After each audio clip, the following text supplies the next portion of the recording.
Welcome back to BVarsity Live. Zach Ewing and Trevor Horn for 15 more minutes today. Reminder, we'll be back at 2 o'clock tomorrow on Bakersfield.com for 8 more Kern County High School football coaches, starting with Casey Quinn of Cesar Chavez, Lucas Lucero of Independence. Those are our first 2 out of the gates tomorrow. So you know what?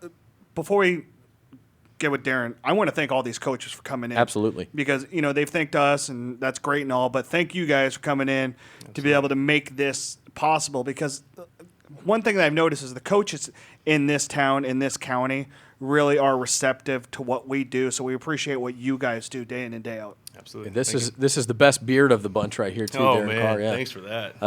Hey, that thing's impressive. You either got it or you don't, I guess. Yeah, that's Darren, true. get right up on that we mic. don't. Yeah, push that beard up on that mic. Push the beard. Okay, beard on the mic. Yeah. Got it.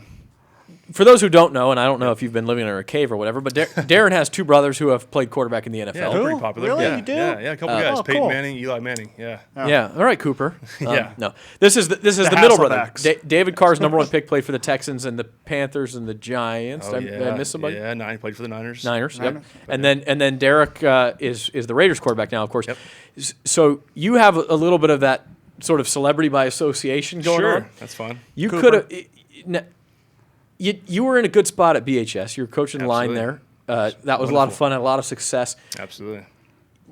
Why now and why BCHS? What led you here? That's a great question. Like, God led me here. Absolutely. I mean, you coach to be around kids, and it broke my heart to leave those guys because I love those kids. I spent 8 years there, and you never want to leave a place because you get friends, you get this, and you get colleagues and this and that, and it just came up, and God presented it before me, and I hit up Paul Gola, said, hey, this is what's going on. He was more than happy to, kind of lead me in the right direction and kind of give me some great tips, and kind of worked out for everybody. So very cool. Before we get to what you've got going on at BCHS, what do you take from working with a guy like Paul Gola and his staff at BHS for 10 years? Yeah, they're workers, man. They put their work in. I mean, some guys say, oh, yeah, well, we put work in, hard work.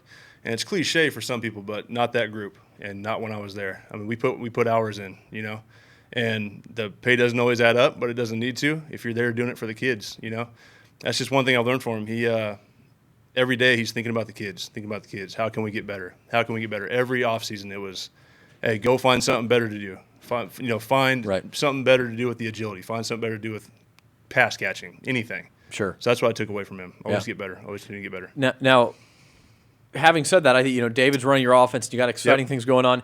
Yep. One thing people are forgetting is how many new faces are going to be on the field for Bakersfield Christian. There is no Brandon Jones and Matt Smith, some of the other guys, Zach Bowell fans who've been around a long time. What's going on with the Eagles this year, and who will step up for you? I think that's what's great. When I first got there, I told the kids, listen, I don't know any of you guys. The kids that I do know, they're gone. Mm-hmm. So, I mean, you guys are here to more or less impress us and show us what you got, And just they kind of taken to that. So, I mean, we've got kids like Steven Figures. We got Davion Miller. I mean, 2 young guys, man. 2 young, talented guys. If they put it all together, they put their work in, they can go as far as they want to, We got Tabor Nylander. He'll be a junior, I believe, defensive tackle, offensive line. We got a quarterback battle going right now, okay? We got tons of receivers. I know that, okay? And there's some good battles going on for starting spots. So when you have David running your offense and your dad coaching quarterbacks, and do you sort of leave that to them and say the quarterback will be fine? Oh yeah, what am I going to tell him? You know what I mean? I'm going to tell him, hey, let's punt or let's go for it.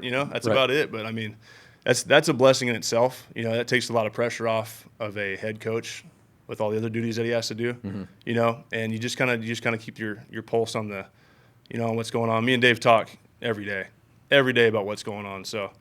It's not like I just throw him into the, whatever and let him do it himself. Sure. I mean, Let's not forget about Papa, too. Hey, don't forget about Papa, that guy.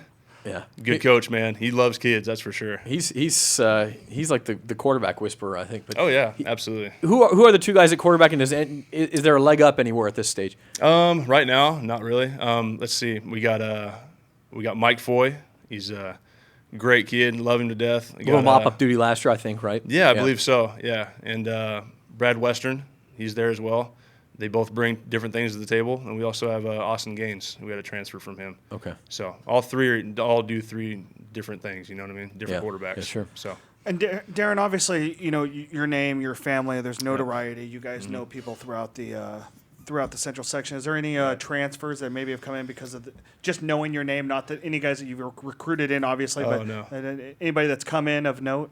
Yeah, there were some guys we've had. I believe I want to say 8 transfers from 4 or 5 different schools. So that was good to see. It's great to see. Is there I know there was one kid that I had heard that had came in that maybe played with David back in Fresno State. Is his son by the same name in there? Well, Okay, so Rodney Wright's kid is playing for you now. No, he actually things didn't work out for him family wise, so he had to. Yeah, Okay. He had to head back and.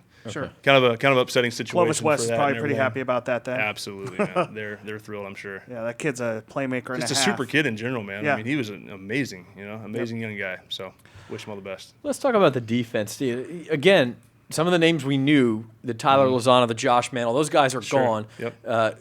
Who are the leaders there? You mentioned a couple of them, but go through them again. Fika DeBoer is really taking on the defensive role for us, kind of being the vocal guy. And he plays Mike linebacker for us.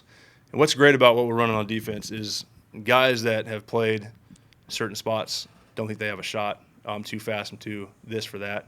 They fit perfect in what we want to do. You know what I mean? So speed guys, you can play D-line here. This and this, you can play nose tackle here. And they look at me like I'm nuts. I'm like, you can play. Sure. So, just Fika DeBoer has really came on. We got John O., Cameron Reeves. I mean, just guys are just hard-nosed kids, man, So it'll be good. When you came in, did you have any idea what kind of roster you were inheriting? And if not, what have been your impressions over the first few months? Yeah, just like I said, going into it blind, you just kind of get to know the kids and where they fit, and didn't really know too much about the roster. You just you roll the ball out and you see how they do, and then you put the puzzle pieces together. And the impression has been good? Oh, yeah, it's been amazing, man. Yeah, I mean, we'll sit. Me and Dave and talk. We'll talk. My dad will talk, and all the other coaches will sit down and talk. And we'll just be like, "Hey, we can be a 10-0 football team. We can be 5-5 quick." So it depends on what these kids want to do. Yeah. Your relationship with Dave, it's your brother. We all know. Anybody who has a brother knows sometimes you butt heads, that sort of thing. Oh, Are you guys like that? And if so, how are you going to get over that on a Friday night? Are you kidding me? My goodness, we were talking about Madden the other day, just going back and forth on the with the coaches. And I remember Madden '95. Yeah, I remember Madden '95. It's when I threw the remote at your head. Remember that? Right. Yeah, going back and forth. But no, it's we're competitive. So when it's his offense and he wants to see our defense, we kind of go at it a little bit. All good fun. Yeah.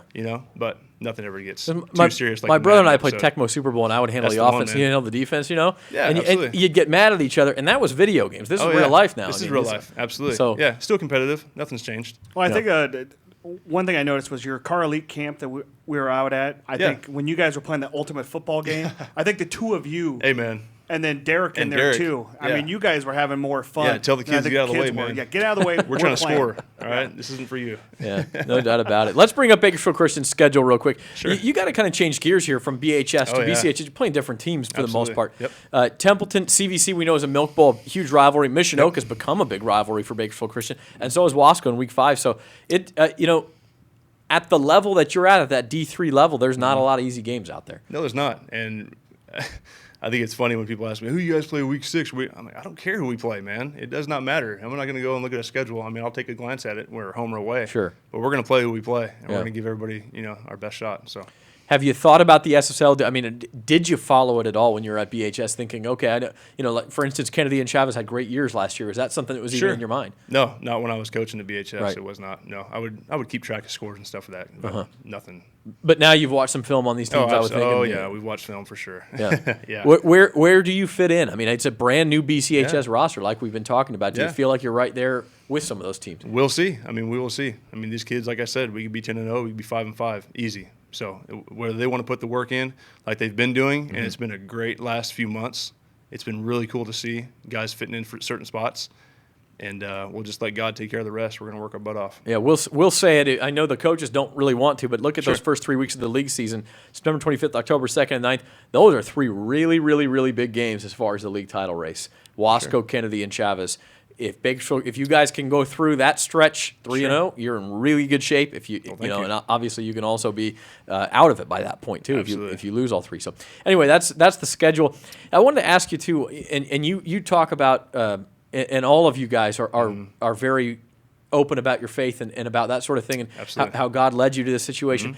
You're at a Christian school. How much of your role is coaching football? How much of it is trying to coach men and that part of it? Well, we've talked as a staff, and we're more like, we sit down and we're like, you know what, we're youth pastors in a way, you know, to these kids. And the first thing I told them when I got there was, we're going to teach you how to be fishers of men. We're not going to teach you how to be, you know, football player. That's secondary. You know, I'm going to teach you how to be a husband, a brother, an uncle, you know, because that's what those guys are going to be doing, you know. A great employee, how to show up on time, not be late, stay extra and work. Those are the things that we're going to try and teach them for life things, you know. And that's it. It's a fine line, and we got to, you know, yeah, and that's awesome. That's awesome if that's the way it works out, and if they run for 1,000 yards on top of that, that's icing on the that's cake. a blessing, right? On that same line, we talked to AJ Gass earlier. How excited are you to get that Bakersfield Holy Bowl type of game that'll started? be fun, man. Yeah. Absolutely. Yeah, I was sitting in our AD's office when that came across his email, and I was like, absolutely, hit enter before it was even sent, you know, whatever. I So, want to say we're that excited. was a series that they was supposed to start last year, Yeah. and it was Garces that backed out of it. They were having a coaching change, and you know, Bakersfield Christian loaded team last Sure. year. They backed out, and that's how the Templeton thing came about. But if it can start next year, that's very cool as well. Give us an idea, and maybe it's Stephen Figures is the name I'm looking at as far as last year's stats. Is he the guy who will be sort of the stat leader, the star of this team, quote unquote? If he is, he is. I mean, like we said, we're going to put our best foot forward and have him go to work. You know what I mean? If he gets the ball 20 times, if he gets it once and plays defense, I mean, it's not going to be, hey, we got to get this guy 47 touches or something. Right. You know, however that offense lines up, defense lines up, we'll go off of what they got. So Zach, I don't know if it's me, but do you hear Paul Gola coming out of his mouth? A little bit. A little. I also hear his brothers too, who I've talked to more. But Sure. yeah, it's interesting. I just hear the process. What I was going to ask you too. I don't know any better. Derek is obviously busy with his own career and his own life here. But Sure. what role is he playing in this, if any? He's our hype man, man. That's what he said. You on look his in the Instagram, program and you look down, it's going to say Darren Carr hype man. So I would expect like a video or something to play for these kids, and that's the truth too. He's really a hype man. So he said when he retires, he wants to be the defensive coordinator. I said that's fine, man. All right. After 10 years or 15 years, I'll be ready to give it up. Yeah, So it better be that long. I'll be the though, head right? coach. Yeah. You and Dave can just do what you want. Have the kids met him and all that stuff, and it's gone back Yeah, and forth? he came down. Yeah, he came down for a birthday party or something. I'm like, Derek, we got practice in the morning, man. You got to stop by and give a word. And he gave Lots of words. a little testimony, man, and it was amazing. I mean, I teared up. I mean, I'm easy to do that, but it was great. It's what those kids needed to hear. You know what I mean? Just how he was in high school and guys that he's met in the league and just stories in general. Then he stuck around, threw a little bit, which is actually kind of funny. Davion Miller, I will shout out for him. He did pick Derek off in one of our practices. So, yeah, it was pretty sweet. So if he goes through week one, who do the Raiders have week one? Who do they have? I think it's Cincinnati. I think you're right. The Bengals? If he can go through a game without a pick, Sure. that Bakersfield Christian's above. I'm telling you. Right? I mean, who are we playing next? St. Louis, the Rams? Yeah. Seattle? We'll play Seattle. Bring him on, right? Pete Carroll coming to Pete town. Carroll, let's go, man. All right. Well, this is Darren Carr. He's a first-year coach at Bakersfield Christian. We appreciate you joining us. Yeah, As thank you Trevor very much, said, man. all the coaches have been awesome today, and we've had a lot of fun. That's the end of our 4 hours. Again, we'll be back at 2 o'clock tomorrow. We have 8 more coaches to come on the BVarsity Super Show. So super, we had to split it over 2 days. Trevor, you have any final thoughts over there? Nope, I'm tired. No, I'm just kidding. This has been great. It really kind of sets the bar, and it gets me excited to know that we're 16 days away. The football season around the corner, and it's what we talk about now is going to be totally different from what we're going to talk about in 4 weeks, and that's the best part about it because once the games start, that's when everything kind of the ball starts rolling. Absolutely. So I'm really excited to get this thing going. So 16 days excited from first Friday night. Well, of course, we have scrimmages next week, but then 16 days from the first games that count. So, Darren Carr, again, thanks, and good luck this year. Bless you guys, man. Appreciate it. And this has been the BVarsity Super Show, Part 1. Again, Part 2 tomorrow coming up with myself, Trevor Horn, and 8 more coaches. Tomorrow at 2 o'clock, our thanks to John Farron and Charmaine Cleveland, our producers. Cameron Miller, who is our sort of all-around jack of all trades, doing a lot of important work for us, too. So we thank those guys, and we will see you tomorrow at 2 o'clock. This has been BVarsity Live.